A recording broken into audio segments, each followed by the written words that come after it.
Welcome back. We're well into the third hour of Citizen Extra live on Citizen TV. At the top of the hour, we'll be crossing over for the Kiswahili edition. But for now, we'll be talking about peace-building initiatives and having a discussion with those who are involved in setting up some of them. Remember, it is 14 days and counting to the August 8th polls. The other day, it looked like it was 6 months, but now we are 14 days and you have the exact time on your screen and counting to the August 8th polls. And of course, emotions are high, a few fears here and there, and that is why some individuals have seen it fit to come up with peace initiatives around elections. Let's have a discussion with them now, and let me begin by introducing them to you. We start with Dr. Mark Leleruk, Commissioner of Police, Head of Peace Corps Program, Administration Police Headquarters. He is leading an initiative called Hello Kenya. He'll be telling us a bit about that shortly. Welcome to the program. Thank you. In addition, we also have Pat Wamboi Ngorokie, founder, Hadassah Initiative. Welcome to the program as well.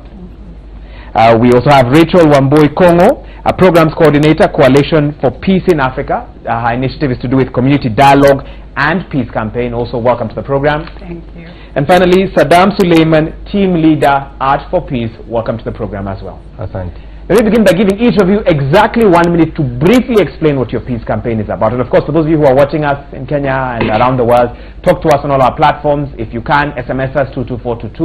You can also tweet us as well at Citizen TV Kenya. I'll try and read some of that feedback when we wind up the program. Let me start with you, Dr. Leleruk. Tell us about your program. Peace Corps program is a unit within the Administration Police Service under the National Police Service Act, Article 22. And as Peace Corps, we have come up with a program called Hello Kenyan that aims at bringing Kenyans on the same platform to think more as Kenyans and not, ethnic groups, so that we can say that we are all Kenyans and we belong to this beautiful nation. And the initiative aims at preserving peace before, during, and after elections, so that we remain as a solid country, as a society that love their country, love themselves, and they're determined to move this country forward. Okay, I know you'll be telling us a bit about the program, but a quick question to you. Who is the target audience of your initiative? Is it the police themselves or is it the public? It is the public. Under the National Police Service Act, Article 22H, we have a mandate to engage with members of public in matters of peace and conflict management. So our target is the members of the public, and mostly the youth. We are targeting the youth because we believe that the main resource, human capital of this country. Okay, thank you. You'll tell us how you're doing those initiatives when I come back to you. Pat Ngorokie, founder, Hadassah Initiative. Briefly tell us a bit about the Hadassah Initiative. Well, Hadassah Initiative formed in 2004. We've been targeting the women married to our leaders and women leaders. But at the moment, we are doing what we are calling White Ribbon Peace Campaign, targeting Kenyans. And as an outward, symbolically showing that you are for peace, you wear a white ribbon. You are saying, I am for peace. Okay, again, same question like I asked Dr. Leleruk, target audience, and also are you able to give us an idea of the activities around this campaign? I know that you're getting those who buy into the campaign to wear white ribbons, but are they marching on the streets, or is it wear a ribbon to work sort of thing? Just give us more details. Yeah, wearing the white ribbon is basically, you can wear it at work, you can wear it wherever you are, and also like have your car, if you have a car, tie a white ribbon. Because what you are basically saying that, let me support my candidate, you support your candidate, but we are all for peace. Elections will come and go, but Kenya will remain. And so let us just be peace with one another. Okay, thank you. Rachel Wamboi Kongo, your initiative dealing with community dialogue and peace campaign. For those who may not quite understand what that exactly entails, briefly tell us what your initiative is all about. The initiative is about talking with the young people at the community level. After we have done the peace caravans, the peace march, and we also do something called Piganduru, where you shout to raise an alarm.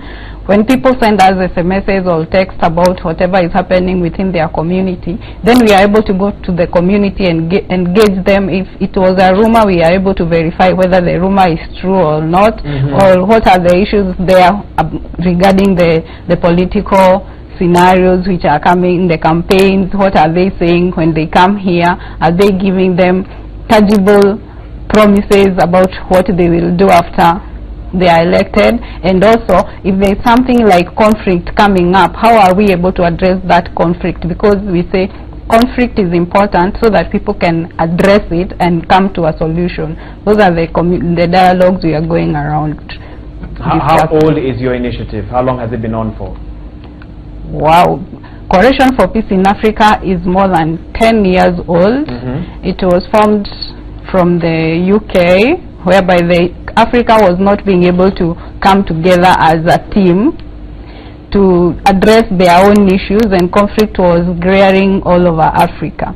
And then it was an initiative whereby people can be trained together in Africa and then solve their African problem. It's like grassroots, bottom-up approach in conflict resolution. So what you are here talking about has been going on for a long time. It's not something that was launched, let's say, last year or something of the sort. No, it's not something for last year. We do capacity building across Africa. We do training of trainers across Africa. It's an international training, and also about the issues of gender, about issues affecting the community, the women, the youth, everyone, so that they can be able to address their own issues from the way they look at them within their society, to come up with their own development agenda. Okay, let me allow also Saddam to come in and tell us about Art for Peace. And I think we have some of those art pieces that we should be displaying on your screen shortly. But Saddam, maybe tell us briefly about a unique way of taking a look at peace. Well, Art for Peace is a web platform where we're encouraging the youth, mainly between the age of 18 to 35, to actually come and submit some of the art that they can do, but showcasing peace, be it drawing, singing, poetry, any kind of peace. Okay, and how long has it been going on for? Have people already started submitting artwork, or is it something that you're hoping will happen now? We launched 3 weeks ago.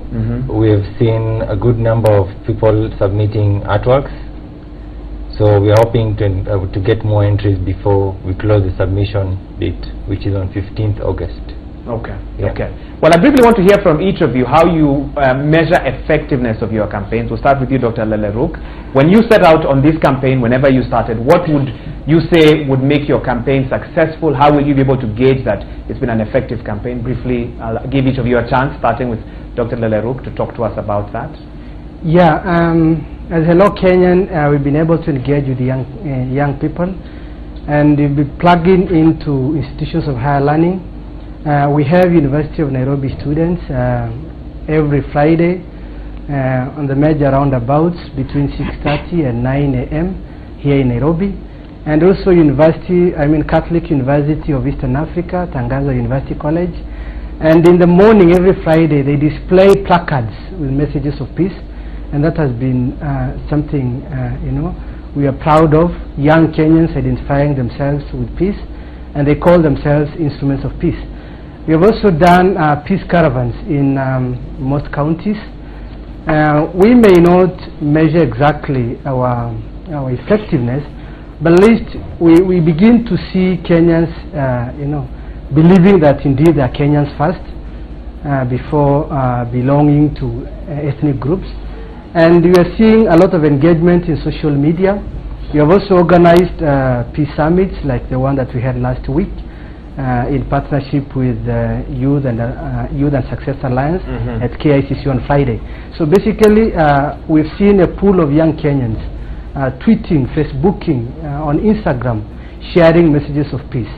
And every Tuesday, we also have an initiative. We call it White Tuesdays, where young Kenyans, take selfies with the white handkerchiefs, and they post it on social media. So we're trying to enlarge our circles so that everybody believes that he or she is a Kenyan first. Our message is that we are Kenyan. Let me take you a little bit from this discussion and talk about something else, but in line with your sector. What are you doing with this initiative to alleviate, and that's for you, Dr. Leleruk, to alleviate a feeling of fear from certain people towards the police force? Is your initiative also entailing getting friendlier or better relations between the police and the community? Is that part of your campaign? We have community policing dealing with that. Okay. Better relationship between members of public and the police. But this particular program, Hello Kenyan, is a program that brings all actors on board. Is a platform that recognize efforts of every actor in peace. But more so, it's a platform where young Kenyans can feel that this is their initiative and they can drive the agenda, being Kenyan, being truly Kenyan, and safeguarding our environment, safeguarding our values as Kenyans, so that even during elections, we will feel that we're Kenyans. Because that's where we get it from, when we forget that sense of nationhood, and we do some things that can take this country backward. Thank you. Pat Gorokia, also you can tell us, what will success look like for the Hadassah initiative? What do you hope to see as wins out of this initiative? So let me begin by taking you back that when the multi-party politics was introduced in Kenya, parties were formed along tribal lines, and that meant that if a party won, it was seen like it is a tribe that has won, or a particular person is a tribe that has won, and this was not what Kenyans were hoping to get. And so, coming forward to the elections, after the elections 2007, we saw it live. People were fighting on tribal lines because of the political parties having been formed ethnically. And so we at that moment decided to take what we could do and peace initiative through the churches, because we thought that the churches, most churches have branches all over the country, and so we started talking to the churches about how they can talk to their congregations and bring peace and speak peace. We didn't have enough time 2007, but this time we had enough time. And so what we've been doing as Hadassah initiative, we've been going round churches, and we have been given time during the services in church to speak to the congregations and just talk to them about peace. Like, you support your candidate, let everybody support their candidates, let everybody belong to whatever party, but please remember, we have to speak peace to our people. And we can say that we have received a lot of encouragement results. All over the country, the churches we have spoken to, they have actually come up to have their congregation members, and even outside their congregation members, wearing white peace ribbon, because that's what we are calling it. Yeah. I'd like to pose the same question to you, Rachel. What will success look like for your initiative right now? Okay, having been involved in the 2007 and 2008 election violence, and also intervention, whereby we were able to mobilize for humanitarian response and also save lives using technology like SMSs. It is the same thing we are doing now to follow up with the people who have trust in us, and that is why we have been doing the peace marches, so that we can have the grassroots connection and also contacts. Just in case of anything happens within those areas, we are able to get that first-hand information, so that we can be able to respond and also share ideas on how they can be able to help themselves and also respond in a different way. How we are being able to evaluate whether we are getting impact on the ground, it is from the SMSs we are receiving from the people from different counties, telling us what is happening within the grassroots, and also the interventions we are doing, and also the people who are also willing to join in the interventions to solve some small disputes, some conflict within the communities. Those are the things we are using to measure what we have done. I would just want to add something. Again, people are saying you are preaching peace because you have a different agenda. There's nothing like a different agenda we have. What we are doing as Coalition for Peace in Africa is trying to tell the local Mwananchi that we have the power. As long as people create fear in you, intimidate you, they're just doing that so that you can fall into their trap.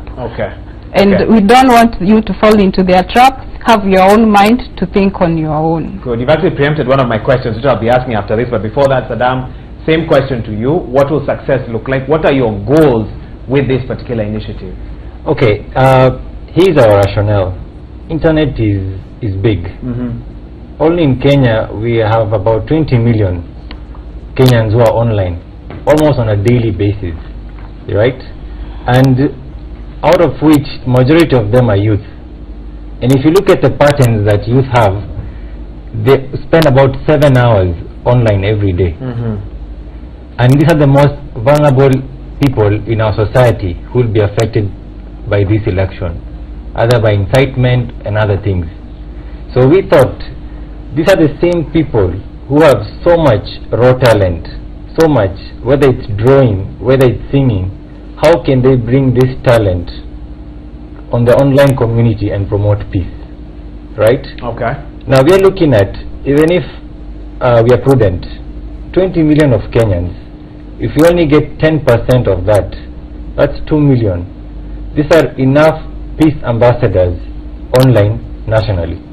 Okay. Yeah. Okay. So those are some of your goals. I hope we'll be able to show some of the artwork even as we continue. Let me ask a question now to each of you, and any of you can answer this question. Could it be possible, and there's a section of society that believes this, that some of these peace initiatives are funded by political parties, and they feel that these political parties would not want voices of dissent should the election not go one way or the other? How would you respond to those who feel that these peace initiatives are coming to cover up for other things? How would you respond to that? And any of you can go ahead and just... I maybe would like to go ahead, okay, go ahead and say, for us as Coalition for Peace in Africa, we are working with young people and the youth. We have not been funded by anyone. No one who can come and say we have funded you to do any peace initiatives. We are doing peace initiative as a voluntary basis, and we have managed to work with the youth and other women at the grassroots who are not asking for money. What is in need for us? But we are working with those people who have open mind. They know where they want the society to go, and they know exactly what they are looking for after these elections, and also they will be able to have that power as people, not the people who are in power affecting their decisions. Okay. So okay, Dr. Lalu, I think go ahead. If these peace initiatives, all of them, for example, are funded by political parties, then I would say that's a good thing. Unfortunately, political parties have their own agendas, and I doubt if any peace initiative is funded by a political party. But I will say, and even ask a question to those who are saying so, who is paying them to advance narratives of violence, narratives of, conditions that unless election is free, fair, and credible, we are emphasizing the obvious, that there is an institution called IBC that's supposed to deal with that. And, as activists, that's also the mandate of any civil society organizations.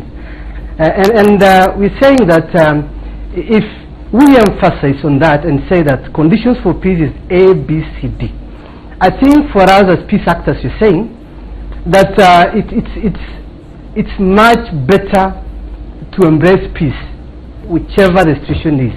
And we're saying that peace is not something that we can give out simply because something we expect to do doesn't work out.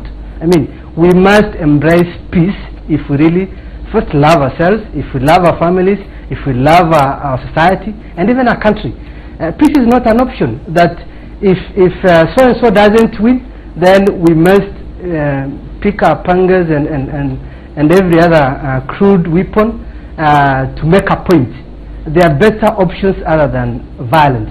Okay. We have options even to picket, as per the constitution, and demonstrate peacefully. That's an option, just in case we are not satisfied with election results. But some take it as if, so and so must win. If not so, then again, either elections have been rigged, or something went wrong somewhere, and therefore the only options to them is violence, which I think that's where we don't come together as peace actors and other activists. So that is how you'd respond to those naysayers? Yes. Let me see if I can bring in Pat or Saddam. Do you also want to comment on this, or do I move on to the next question? Yeah, sure. Go ahead. We actually encourage the politicians to come and join hands to actually promote peace. And in addition to this, our initiative, more or less, as much as it's promoting peace, after elections, we want to tap into key of the submissions and nurture those talent and see how we can grow with them as far as their talent is concerned. Okay, okay, Yeah. thank you. Let me see if I can follow up with this question. Can I comment? Go ahead, sorry, go ahead. Yeah, let me also say that Hadassah initiative is interdenominational. Okay. It is non-political. We are not an NGO. We are not funded by anybody. And whatever we do it by ourselves. We are not sponsored by anybody. So when it came to the violence after the 2007 elections, is when we took up and realized, I use the church here because without the church should stand up as the church and declare and seek peace with everybody. But apparently and unfortunately, most Christians, we were sucked in by what was going on at that time. And we are compromised. And what we are saying is that this time round, do not compromise. Do what is right. Be a person of peace. Speak peace to your neighbor, because we are the same. We are Kenyans, and no Kenyan should kill or hate one another because of where their background, whether ethnically or economically. We should uphold one another as Kenyans, and that's how we now started talking about peace through the churches. And we have seen all over the counties, we have had responses that people are actually now waking up to work together as Kenyans. Okay. Yeah. Thank you for your comments there. My last question, and again to any of you, even as we wind up, let's take a look at democracies that are more developed than ours. Let's look at what happens in America. Peace initiatives in America around elections are few and far between. You rarely hear about them. This is because institutions there work. As part of your peace-building initiatives, are you also calling for credible elections? Are you calling for free and fair elections? Is that a component that you have integrated into your peace missions, or you should integrate into your peace missions for longevity? Yeah, definitely. That is something that we talk about. You know, you cannot separate peace from justice. Peace and justice go together, and justice can be viewed when the interest of everyone, the right of everyone is taken into consideration. But you know, from my experience as peace actors, you know, we know that that has been overemphasized. That is credible elections, free and fair, and some take it to other levels, to the extent that, you know, free and fair election become like the focus. And yet we know that few Kenyans are even have the right notion about the science of time. What are we about to do? You know, some Kenyans are expecting like a drama. People are preparing to see a drama instead of, you know, preparing yourself. I prepare myself for this very important exercise. And even the whole intention, what is the purpose of elections? It's something that comes after every 5 years, yes, and it goes. But it's like we are waiting to see an animal that is very strange. But if we could have the right perception, that is, it's an opportunity given to us by the Constitution to put leadership in place. Thank so you. I need to put myself in that situation and even in that spirit of putting leadership in place and do the right preparations. Like, what do I need? I need ID card. Okay. I need voter's card. I need to know that my responsibility that day is to go and cast my vote and go home. Good. And if that happens, no violence will come. Thank you. Thank you. I need to give the other panelists each 1 minute or even less, just to briefly tell us their parting shots in their response to that. Also talking about credible elections. Pat, let me hear from you as well. Yeah, it is true that in the US you don't hear about these initiatives because apparently, as you said, things work. And there we are seeking from our politicians is that they give us a chance and show us how it is going to work. I must also say that with peace, everything is possible. We are also aware, let me just put this one, just in case somebody wants to know more about us. We are aware that a few years ago, 2 or 3 years ago, somebody has registered Hadassah Initiative as an NGO, we are not the ones. Okay. We speak for peace, and that is our main goal. Speaking peace with the ladies, politicians wise, women leaders, and anybody can be a Hadassah, because we are going by the name Hadassah because of Esther in the Bible, who saved her nation. And I believe you were part of the group that organized a prayer. Yes. Prayers at Uhuru Park, where the First Lady and also Raila Odinga's wife were in attendance, among others. Yes, and also we were also privileged that 10th of March we were able to launch our White Ribbon Peace campaign, and the First Lady was there, and we were able to pin her. And also the Saturday 5th of August, yes, we are also saying we are coming together, all those peace initiatives, everybody is welcome to Varorodi Church if you are within the area, or Umoja Deliverance Church, where we shall be not praying this time, but just thanking God that He has already given us peace. We are doing it together with I'll have to catch you there because I need to give Rachel and Saddam a chance. Rachel, go ahead. Parting shot, 1 minute please. Okay, we are, the Kenyans have so many peace initiatives because the party politics here is about individuals more likely, and not about whatever they are delivering. And I think that is why the developed country are different from us. For the developed countries, they actually know why I belong to this party, and I don't move from this party to the other because I'm following a particular person. And when we demystify that as a Kenyans and the 51% youths who are registered as voters, that is when we shall have credible and fair and free elections. Thank you. And I also want to ask one question. You there, Saddam. Let's get a parting shot. I apologize, our time is truly up, Saddam. All right. As a youth, also, we're the leaders of tomorrow, right? Let's own up. Let's ensure tuache hizi mambo zingine zote, and let's own up to ensure that we own up and ensure we promote peace.